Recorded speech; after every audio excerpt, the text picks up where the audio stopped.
என் இடத்துல வந்து வெளியேற்றி கொடுன்னு சொன்னேன். இல்லை நிற்கிதம்மா வெளியேற்றி கொண்டு வா, நல்ல முறையில் கொண்டு வான்னு சொன்னேன். அதே மாதிரி நான் கொண்டு வந்து சேர்த்துட்டேன். இந்த இடத்துக்கு வெளியே வந்ததையும் கொண்டுட்டு வான்னு சொன்னேன், ஆனால் வரலை.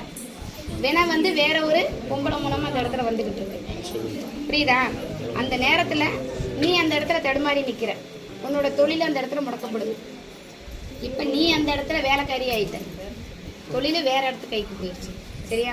என் இடத்துக்கு கூட்டிகிட்டு பார்த்தாய், நான் எல்லாத்தையும் சரி பண்ணி கொடுக்குறேன்.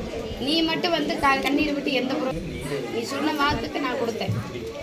அப்படி இருந்தும் வேற மாதிரி பிரச்சனை நான் வாங்கிக்கிறேன். ஃபோன் எடுத்து கையில் வைங்க. பேசுறதுக்கு உண்டான வழி என் இடத்துக்கு கூட்டிட்டு வா. நான் இப்பவே என்ன சொல்றேன், நீ பரிதவிச்சு அந்த இடத்துல எதுவும் ஆக போறது கிடையாது.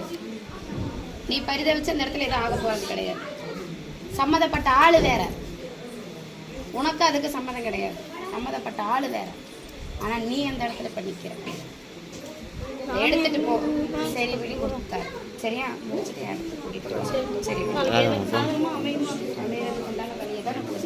சரியா?